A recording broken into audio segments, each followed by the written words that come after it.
हरे कृष्णा। आइए आज हम गीता जी के दूसरे अध्याय के 50वें श्लोक की विस्तृत व्याख्या करेंगे।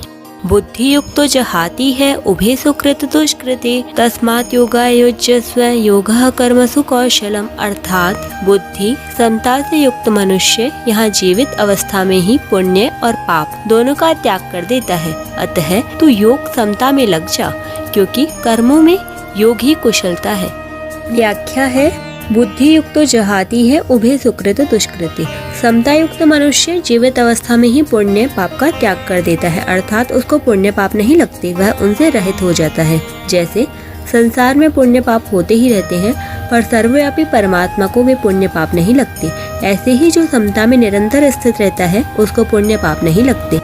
समता एक ऐसी विद्या है जिससे मनुष्य संसार में रहता हुआ ही संसार से सर्वथा निर्लिप्त रह सकता है। जैसे कमल का पत्ता जल से ही उत्पन्न होता है और जल में ही रहता है, पर वह जल से लिप्त नहीं होता। ऐसे ही समता युक्त पुरुष संसार में रहते हुए भी संसार से निर्लिप्त रहता है। पुण्य पाप उसका स्पर्श नहीं करते, अर्थात वह पुण्य पाप से असंग हो जाता है। वास्तव में यह स्वयं चेतन स्वरूप पुण्य पाप से रहित है ही। केवल असत पदार्थों शरीर आदि के साथ संबंध जोड़ने से ही पुण्य पाप लगते हैं। अगर यह असत पदार्थों के साथ संबंध न जोड़े तो यह आकाश की तरह निर्लिप्त रहेगा, इसको पुण्य पाप नहीं लगेंगे। तस्मात् योगायुज्यस्व, इसलिए तुम योग में लग जाओ, अर्थात निरंतर समता में स्थित रहो। वास्तव में समता तुम्हारा स्वरूप है, अतः तुम नित्य निरंतर समता में ही स्थित रहते हो। केवल राग द्वेष के कारण तुम्हारे को उस समता का अनुभव नहीं हो रहा है। अगर तुम हरदम समता में स्थित न रहते तो सुख और दुख का ज्ञान तुम्हें कैसे होता, क्योंकि ये दोनों ही अलग अलग हैं। जब इन दोनों का तुम्हें ज्ञान होता है तो तुम इनके आने जाने में सदा समरूप से रहते हो। इसी समता का तुम अनुभव करो। योगः कर्मसु कौशलम, कर्मों में योग ही कुशलता है, अर्थात कर्मों की सिद्धि असिद्धि में और उन कर्मों के फल की प्राप्ति अप्राप्ति में सम रहना ही कर्मों में कुशलता है। उत्पत्ति विनाशशील कर्मों में योग के सिवाय दूसरी कोई महत्व की चीज नहीं है। इन पदों में भगवान ने योग की परिभाषा नहीं बताई है, प्रत्युत योग की महिमा बताई है। अगर इन पदों का अर्थ कर्मों में कुशलता ही योग है ऐसा किया जाए तो क्या आपत्ति है। अगर ऐसा अर्थ किया जाएगा तो जो बड़ी कुशलता से सावधानी पूर्वक चोरी करता है उसका वह चोरी रूप कर्म भी योग हो जाएगा। अतः ऐसा अर्थ करना अनुचित है। कोई कह सकता है कि हम तो विहित कर्मों को ही कुशलता पूर्वक करने का नाम योग मानते हैं, परंतु ऐसा मानने से मनुष्य कुशलता पूर्वक सांगोपांग किए गए कर्मों के फल में बंध जाएगा, जिससे उसकी स्थिति समता में नहीं रहेगी। अतः यहाँ कर्मों में योग ही कुशलता है ऐसा अर्थ लेना ही उचित है। कारण कि कर्मों को करते हुए भी जिसके अंतःकरण में समता रहती है वह कर्म और उनके फल में नहीं बंधेगा। इसलिए उत्पत्ति विनाशशील कर्मों को करते हुए सम रहना ही कुशलता है, बुद्धिमानी है।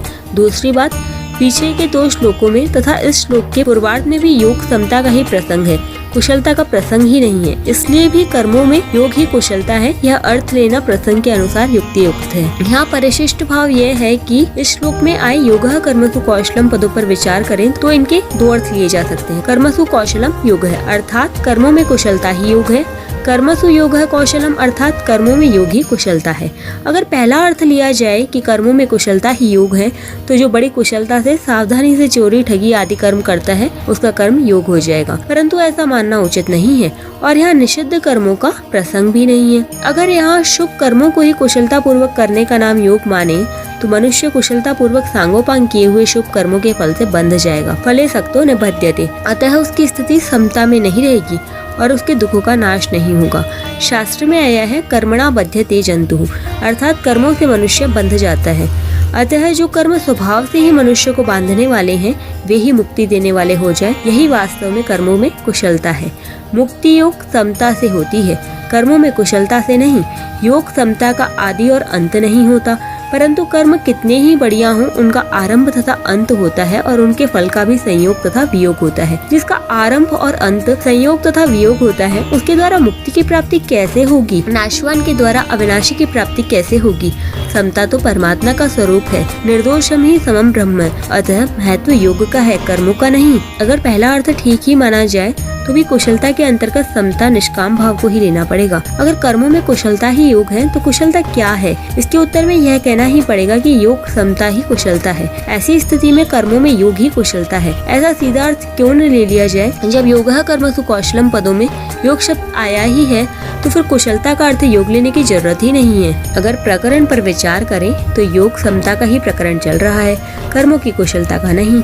भगवान समत्वम योग उच्यते कहकर योग की परिभाषा तो बता चुके हैं। अतः इस प्रकरण में योग ही विधेय है, कर्मों में कुशलता विधेय नहीं है। योग ही कर्मों में कुशलता है, अर्थात कर्मों को करते हुए हृदय में समता रहे, राग द्वेष न रहे, यही कर्मों में कुशलता है। इसलिए योगः कर्मसु कौशलम यह योग की परिभाषा नहीं है, प्रत्युत योग की महिमा है। इसी 50वें श्लोक के पूर्वार्ध में भगवान ने कहा कि समता से युक्त मनुष्य पुण्य और पाप दोनों से रहित हो जाता है। अगर मनुष्य पुण्य और पाप दोनों से रहित हो जाए तो फिर कौन सा कर्म कुशलता से किया जाएगा? अतः पुण्य और पाप से रहित होने का यह अर्थ नहीं है कि वह कोई भी क्रिया नहीं करता, क्योंकि कोई भी मनुष्य किसी भी अवस्था में क्षण मात्र के लिए भी कर्म किए बिना नहीं रह सकता।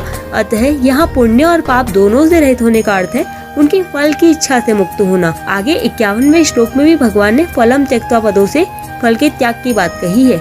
गीता में कुशल शब्द का प्रयोग 18वें अध्याय के 10वें श्लोक में भी हुआ है। वहाँ अकुशल कर्म के अंतर्गत भगवान सकाम भाव से किए जाने वाले और शास्त्र निषिद्ध कर्म बताते हैं तथा कुशल कर्म के अंतर्गत निष्काम भाव से किए जाने वाले शास्त्रविहित कर्म भी आए हैं। अकुशल और कुशल कर्मों का तो आदि अंत होता है, पर योग का आदि अंत नहीं होता। बांधने वाले राग द्वेष हैं, कुशल अकुशल कर्म नहीं है। अतः राग पूर्वक किए गए कर्म कितने ही श्रेष्ठ क्यों न हों, पर वे बांधने वाले ही हैं, क्योंकि उन कर्मों से ब्रह्मलोक की प्राप्ति भी हो जाए तो भी वहाँ से लौटकर पीछे आना पड़ता है। इसलिए जो मनुष्य अकुशल कर्म का त्याग द्वेष पूर्वक नहीं करता और कुशल कर्म का आचरण राग पूर्वक नहीं करता, वही वास्तव में त्यागी, बुद्धिमान, संदेह रहित और अपने स्वरूप में स्थित है। उपयुक्त विवेचन से सिद्ध हुआ कि योगः कर्मसु कौशलम पदों का अर्थ कर्मों में योग ही कुशलता है, ऐसा ही मानना चाहिए। भगवान भी योग में स्थित होकर कर्म करने की आज्ञा देते हैं। योगस्थः कुरु कर्माणि, तात्पर्य है कि कर्मों का महत्व नहीं है, प्रत्युत योग समता का ही महत्व है। अतः कर्मों में योग ही कुशलता है। अब इस श्लोक को पुष्ट करने के लिए भगवान आगे के श्लोक में उदाहरण देंगे, जिसकी व्याख्या हम कल करेंगे। हरे कृष्णा, राधे राधे।